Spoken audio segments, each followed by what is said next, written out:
Good evening, everyone, and welcome to the Adam Smith Institute. There are more seats upstairs, and the stairway is just outside the back door. If anyone standing at the back would prefer a seat upstairs, there is still room there. The format tonight, with your permission, is that we'll ask our three speakers to do roughly 15 minutes each. And then we'll have questions and discussion, and afterwards there'll be more hospitality, right? That means wine available, which means that you should keep your questions pretty short, by the way. And only one question. You know, Mr. Chairman, I've got three questions to ask. No, just one question to ask. Can you turn mobile phones onto silent? So I'm going to introduce the three speakers individually as their turn comes. And our first speaker is Dr. Eamonn Butler. By the way, I should say that tonight we are honouring, of course, the centenary of Milton Friedman. I have myself many fond memories of Milton.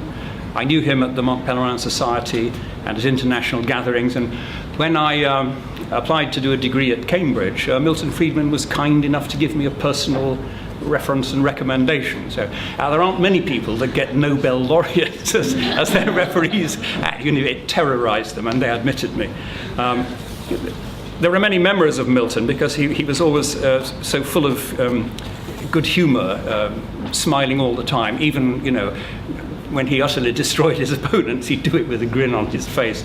The most famous one I remember is when he was testifying against conscription in the US Army. This is still available on YouTube, I believe. And was it General Westmoreland? General Westmoreland, Milton Friedman said he opposed conscription, which was then the norm. And Westmoreland said, "So you want an army of mercenaries?" And Friedman said, "And you want an army of slaves?" Conscription was abolished a few months later.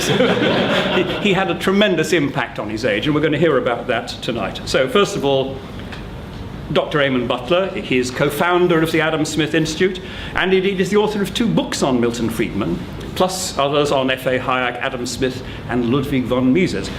Eamonn was joint winner of the National Free Enterprise Award in 2010, and was this year awarded an honorary D.Litt from Heriot-Watt University.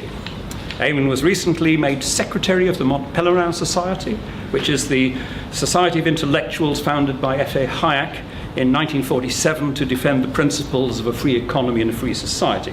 Eamonn is now its secretary. He is also better known to all as the author of those witty ASI bulletins, which go out regularly commenting on the misdeeds and follies of our political masters. Eamonn. Much. There are many things that one could talk about concerned with Milton Friedman. He really was the economist who changed everything. He changed everything he touched. He changed the world. But I've been asked to focus on a particular idea of Milton Friedman's, that is of the negative income tax.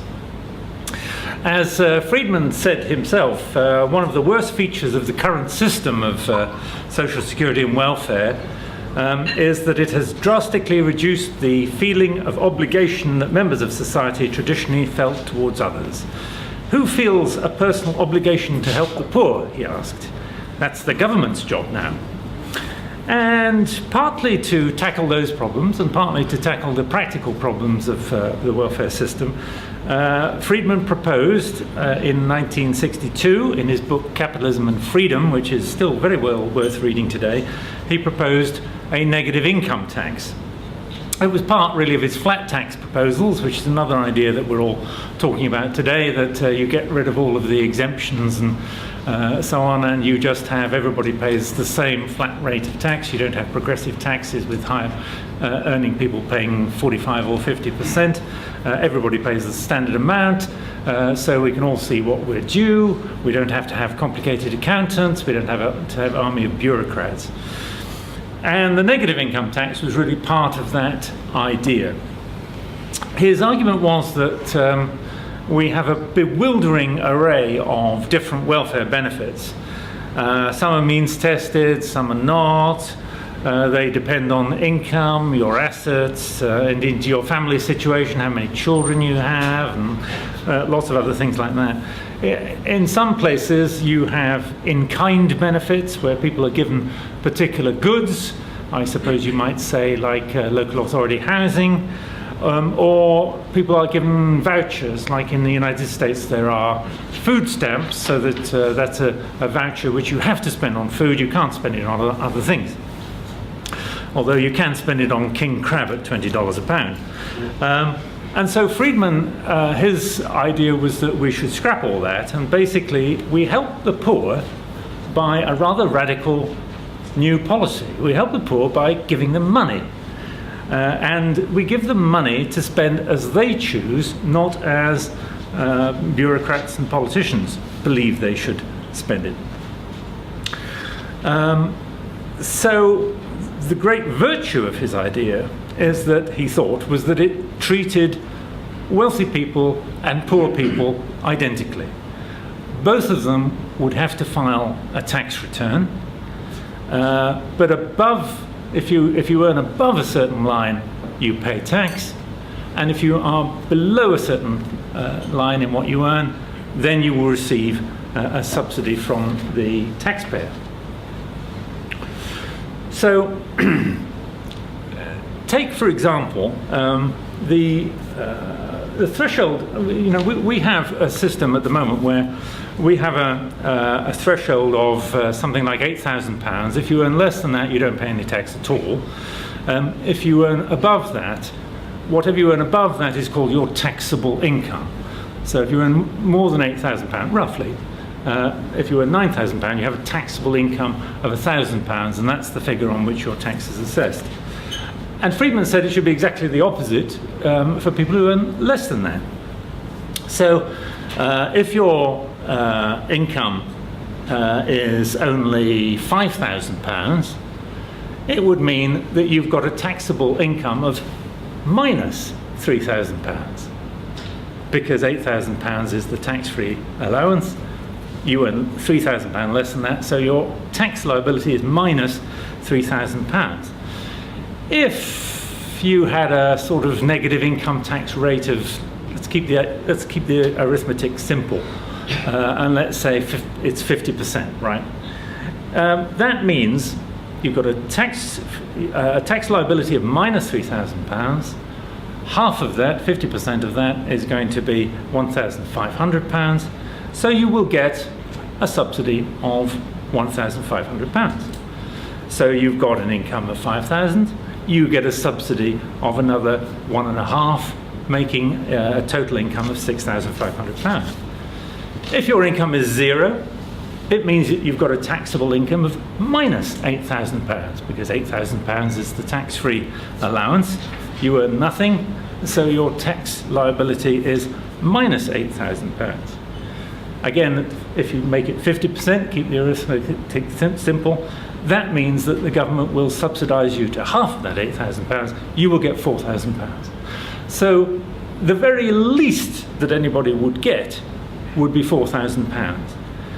That would be the effective minimum income guarantee, if you like. But the important thing under Friedman's proposal is that there is always an incentive for people to actually earn a little bit more, because if they earn more, then they get to keep more money. So there's always an incentive. And Friedman contrasted his idea with the idea that we've got at the moment, which is where we say, well, there's a minimum level we don't want anybody to fall beneath, so we'll give them enough money to do that. But then there's no incentive really for anybody to work at all. If you earn anything between zero and the poverty line, there's absolutely no reason why you should go out and get a job, because you won't actually be any better off. Whereas with Milton's negative income tax, you would always be better off if you went out and worked and got more money. The traditional means-tested benefit, he said, making people up to a certain minimum, is really the equivalent to 100% tax. Anything you earn is going to be taxed away because your benefits will be taken away from you. And that, he thought, meant that once people are on welfare, it's extremely difficult for them to get off. And he wrote, indeed, that the actual outcome of most programs that are sold in the name of helping the poor, not only the minimum wage rate, is to make the poor worse off. You can take one program after another and demonstrate that this is the fact, he said. Indeed, by now I'm getting a lot more company on that point than I used to. There have been criticisms of Friedman's idea of negative income tax. Some people say that, well, we should give poor people in-kind benefits or vouchers that they can only spend on, say, food or clothing. Otherwise, they'll just spend it all on booze or cigarettes or down at the dogs. Friedman's response was, firstly, people should be able to spend money the way they think it should be spent rather than the way that some official thinks it should be spent. They probably know what their needs are better, and most people can judge their own needs. Secondly, that he would make the subsidy a weekly allowance, so it's not a case that you're giving people a vast amount of money at the end of the month or the beginning of the month, and then they can squander it all and then come back to you the next day and say, well, I've run out of money, what are you going to do? So he would make it a weekly supplement. And he also said that, you can give poor people vouchers, you can give them goods, but people are inventive and they'll find ways of turning those goods and those vouchers into cash. So you're not going to do any good at all. All that's going to happen is that you give somebody a voucher or you give somebody an in-kind benefit and they're just going to flog it and spend the money on what they think they ought to spend it on anyway. A second criticism is that, well, there are problem cases. What about people who are actually incapable of managing their money? They would be better off if we simply gave them all of these welfare goods. And Friedman again argued that, well, of course, in any system there are going to be problem cases, but the point of the negative income tax is that it actually gets rid of most of the problem. Most people would be perfectly happy, perfectly contented with a negative income tax system. They could manage their own affairs, they'd spend the money wisely, and it would help them to get out of poverty. There will always be a few for whom that's not the case, and for one reason or another they can't deal with their own problems. But negative income tax does most of it, and then you're down to a very small number which you could leave for charitable resources to step in on. And charitable institutions would be better at dealing with those hard cases, because charities tend to be more individualized, they focus more on the individual, whereas the state regards everybody as a case and they look at big numbers. There are, nevertheless, practical problems. I mean, Friedman himself said famously, a massive government cannot be reordered and reduced overnight. A government that's been built up over the decades cannot be dismantled in 1 or 2 years. And we have a problem, I think, with the negative income tax, in that right now the median income, the income that most people earn, is actually not that far above the so-called poverty line. And when you add in-kind benefits and other benefits like that, then actually people on welfare, you could argue, are doing sufficiently well that it would be difficult to change to this new system. It would be difficult to engineer a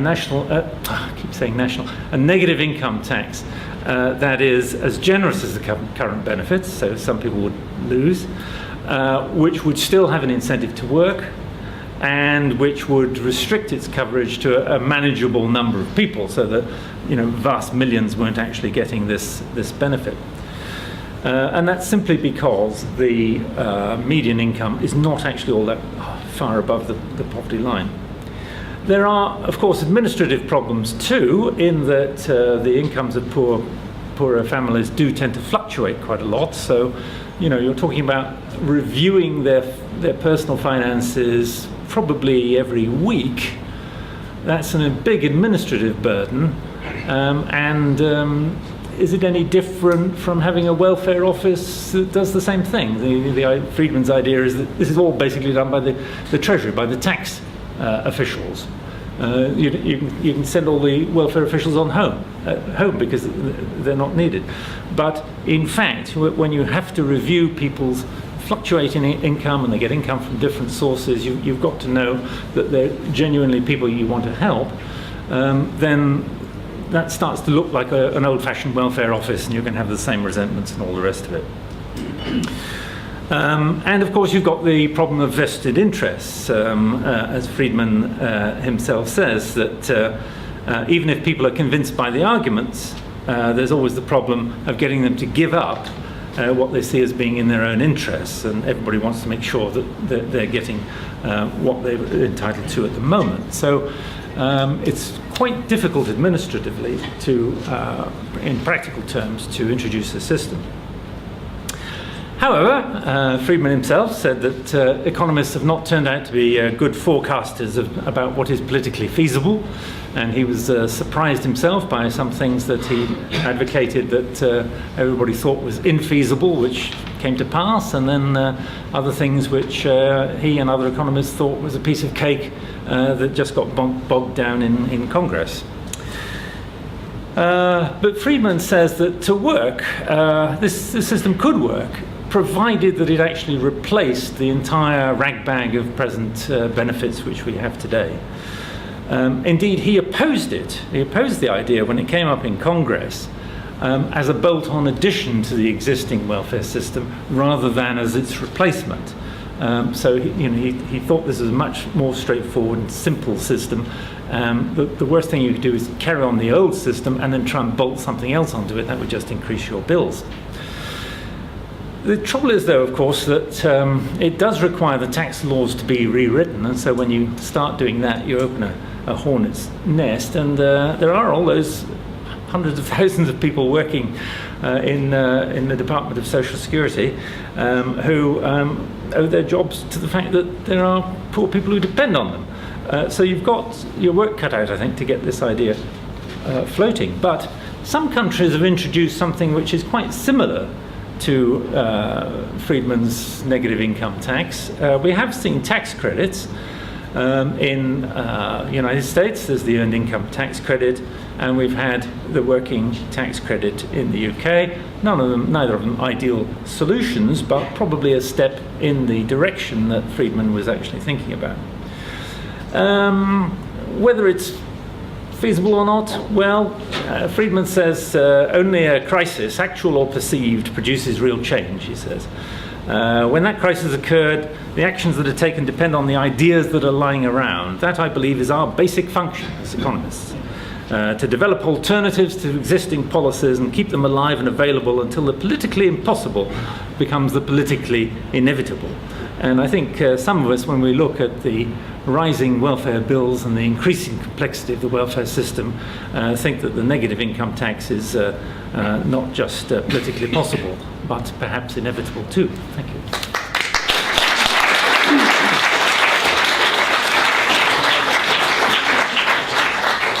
Yeah, Milton Friedman was also a master of the opportune phrase. He described the current welfare system as like throwing silver dollars at a barn door in the hope that a few would go through the knotholes to reach the intended recipients.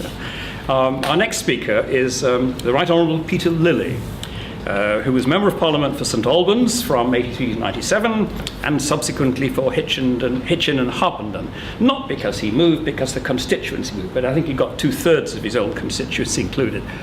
Peter was Economic Secretary to the Treasury in 87, and then Financial Secretary to the Treasury in 89, and joined the Cabinet as Secretary of State for Trade and Industry from 1990 to 92, and Secretary of State for Social Security 92 to 97. His publications, which are far too numerous to mention, but they include Common Sense on Cannabis, published with the Social Market Foundation, and of course, Taking Liberties with the Adam Smith Institute. Peter.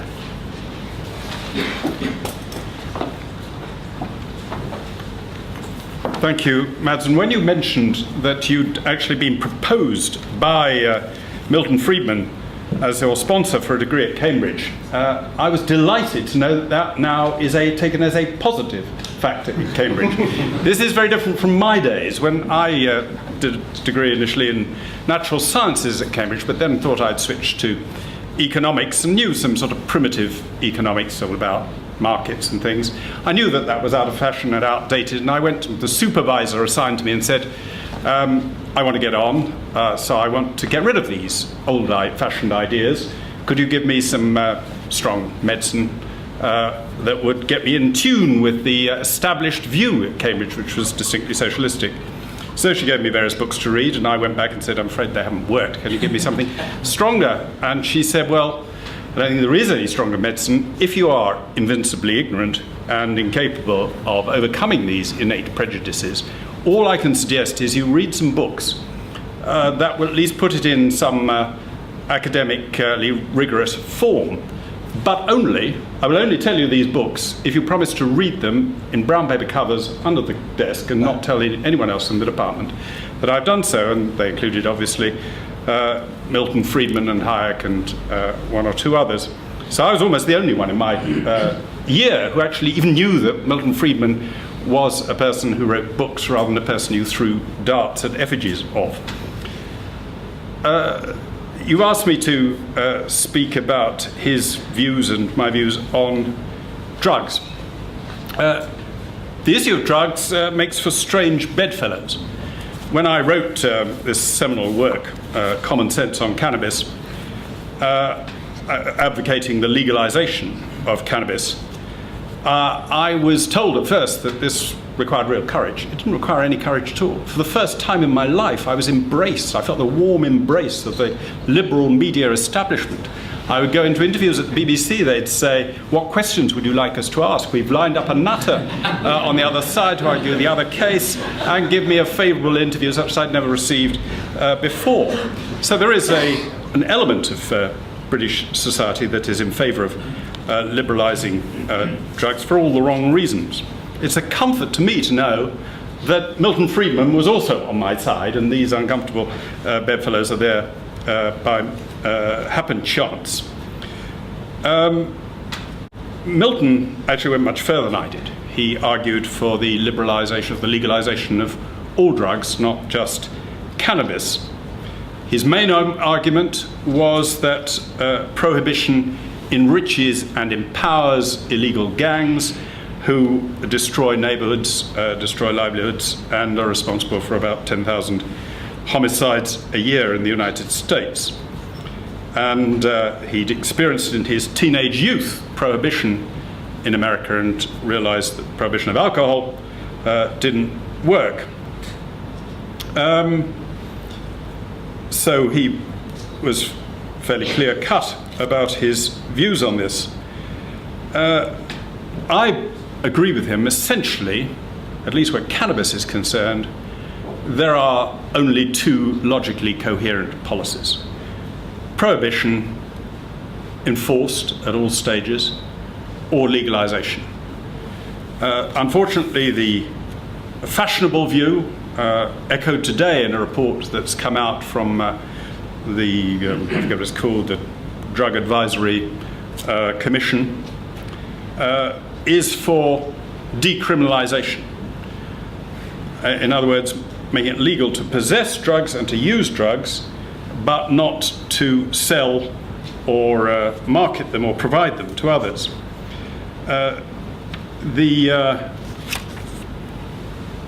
There's a very good book, I won't say a very good book, it's one I strongly disagree with, but it puts the alternative case, the case for prohibition, extremely well, by Peter Hitchens, which has just come out, who points out the absurdity of the decriminalisation argument. And it's usually, when people advocate decriminalising, they say, fewer penalties on those who use it, but let's toughen up on the evil drug sellers who provide these evil drugs. Peter Hitchens, reasonably enough, says if it's evil to supply the drug, that's because the drug is evil. And if it's evil to supply it, it's evil to use it. It doesn't cease to be evil the moment it had changed its hands from the supplier to the user. And so decriminalisation is logically absurd. And if you're going to prohibit, you must prohibit not just its supply, but its use. And if a drug is inexorably addictive, it enslaves and takes away the free choice from the hapless user and renders him a danger to society, then it's important to deter the user as it is to punish the dealer. Conversely, if cannabis use is a harmless lifestyle choice, its provision can scarcely be evil. So effectively, logically, we've got a choice between the Swedish toughly enforced prohibition and the Dutch effective legalisation of its sale and use.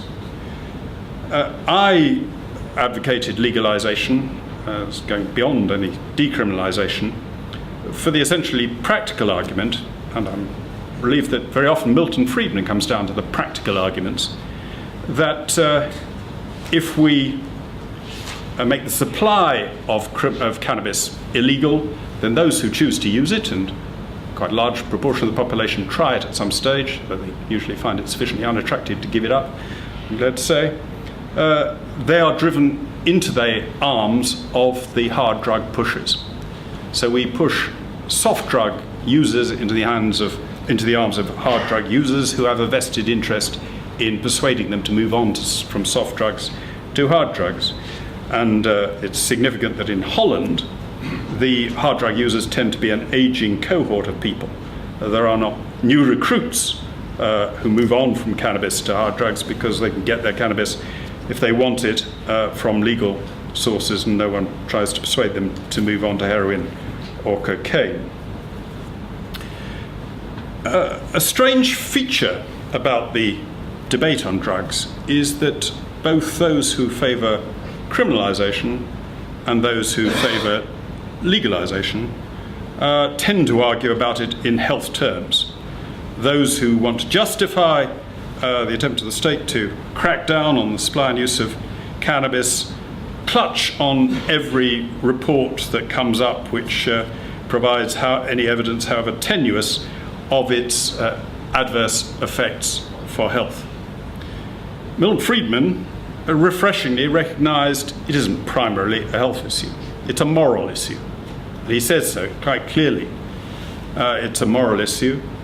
There are far more damaging things to your health which are not illegal than taking drugs. Gluttony is immoral, and overeating kills far more people actually than cannabis does, and obesity is one of the major killers results from overeating. He said in a letter to someone who was arguing against him, "You're not mistaken in believing that drugs are a scourge that devastates our society. You're not mistaken in believing that drugs are tearing asunder our social fabric, ruining the lives of many young people and imposing heavy costs on some of the most disadvantaged among us. You're not mistaken in believing that the majority of the public share your concerns. In short, you're not mistaken in the end you seek to achieve. Your mistake is failing to recognise that the very measures you favour are a major source of the evils you deplore. Of course the problem is demand, but it's not only demand. It is demand that must operate through repressed and illegal channels. Illegality creates obscene profits that finance the murderous tactics of the drug lords. Illegality leads to corruption of the law enforcement officials. Illegality monopolises the efforts of honest law forces, so that they are starved for resources to fight the simpler crimes of robbery, theft and assault. Drugs are a tragedy for addicts, but criminalising their use converts that tragedy into disaster for society, for users and non-users alike. Our experience with the prohibition of drugs is a replay of our experience with the prohibition of alcoholic beverages." And I think it's important that those of us who believe in legalising drugs, recognising that's not the same thing as declaring their use to be moral, virtuous, or the moral aspects irrelevant. Indeed, one of the sad things is that those who do argue in favour of prohibition, essentially because they find drug use deplorable, use health arguments. And when their health arguments are overturned, they're left with no case for arguing with their children or with society as a whole that drug use is wrong.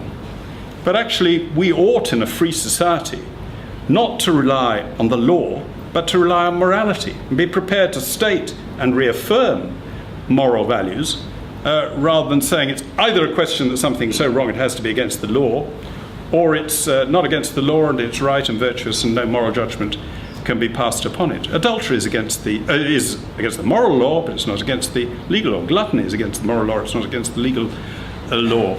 it ought to be frowned upon and deplored by all of us if people get stoned out of their minds, whether they do so on cannabis or alcohol.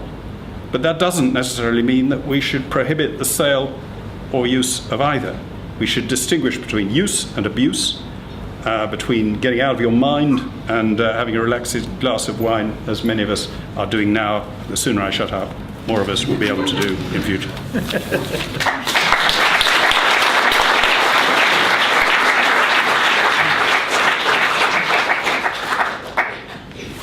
Thank you very much. Our third speaker tonight, Dr. Adam Martin, is a lecturer in political economy at King's College London. This is a splendid CV, by the way. His research interests include Austrian economics. So I would love to see that. Economic methodology, economic development, and public choice. Wow, too. He is also a co-founder of the Karl Menger undergraduate essay contest, which is run by the Society for Development of Austrian Economics. And he's chosen to speak tonight on Milton Friedman and free trade.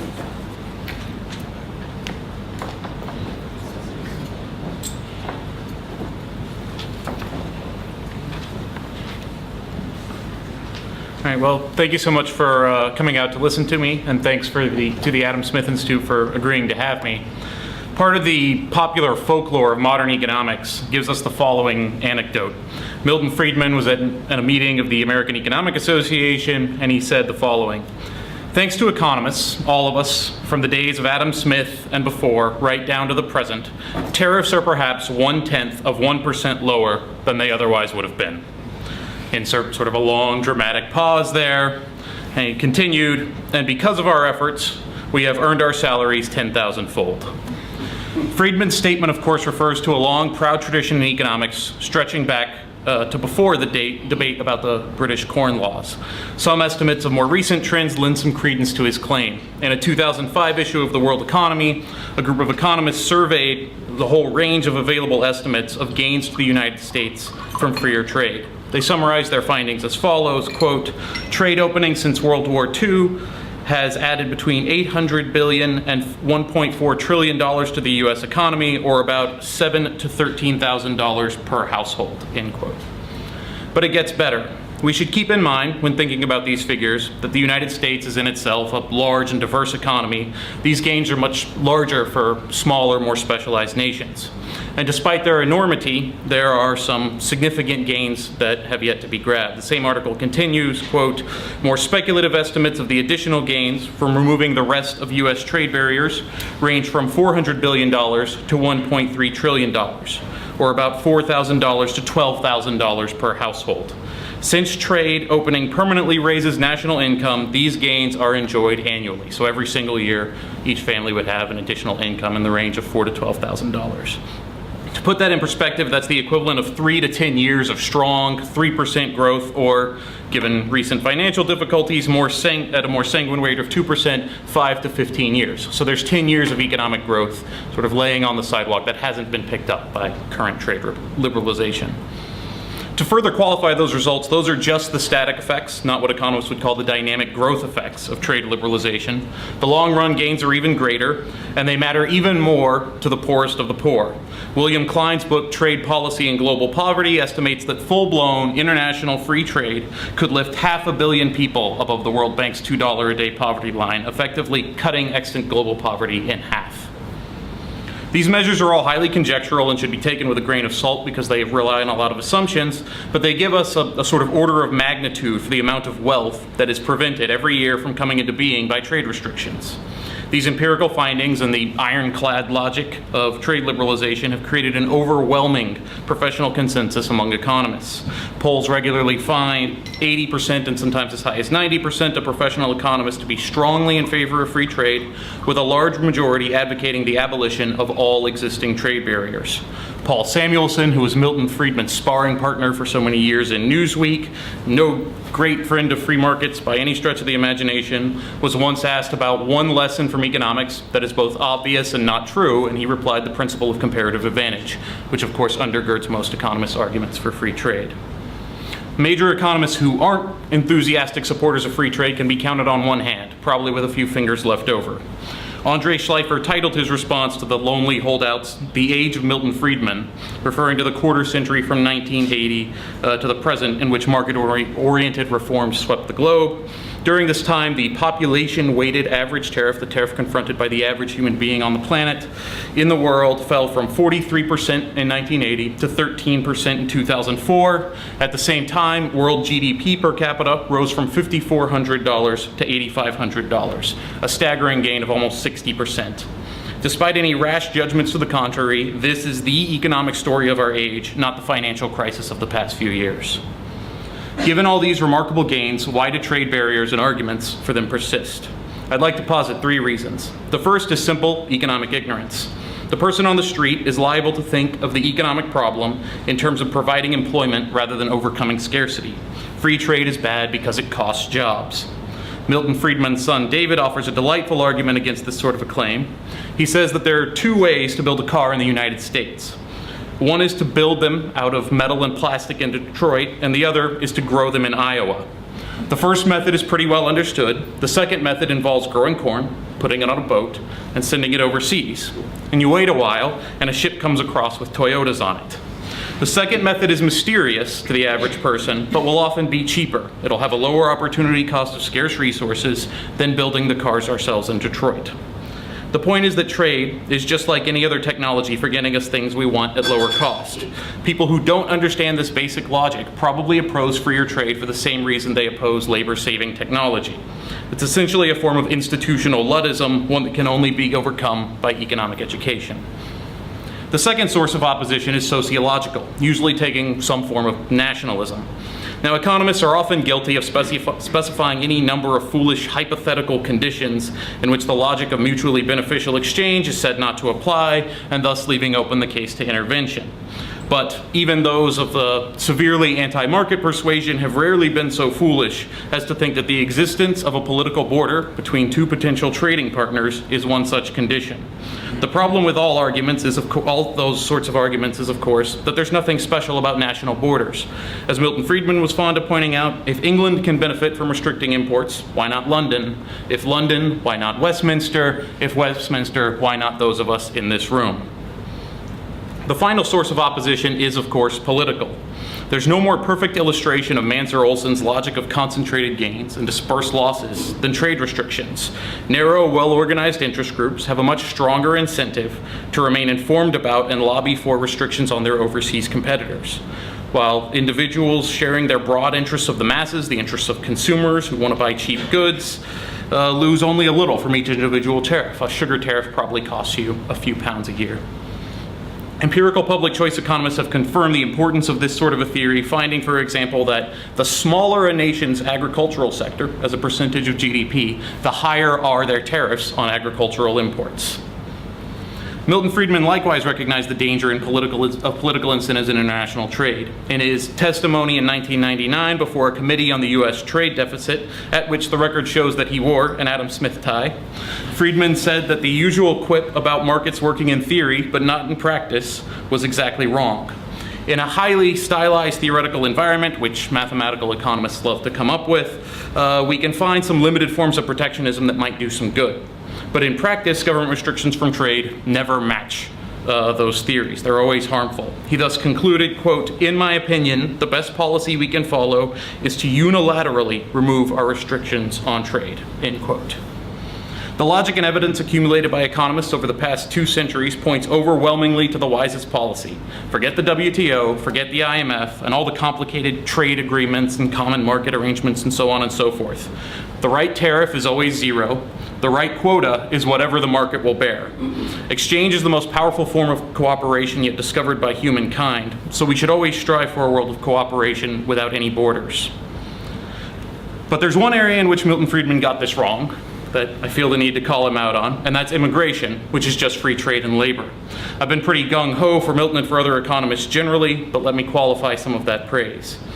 Milton Friedman famously argued that free immigration and a welfare state are incompatible, and that's why he couldn't support free immigration at present. This is a poor reason to restrict freedom of movement, and an excellent reason to constrain, limit, and hack away at the welfare state. Michael Clemens, in a recent Journal of Economic Perspectives article, points out that as large as the gains from further liberalization of capital and merchandise flows are, and those gains are very large, they amount to less than a few % of world GDP. By contrast, various estimates of the gains from removing migration restrictions range from 50 to 150% of the entire world's GDP.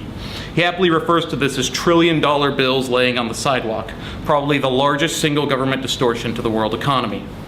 In a world where some people thrive under largely liberal rule of law, and some are trapped in nightmarish regimes of state oppression and widespread social conflict, free migration is the most important human rights issue of our age.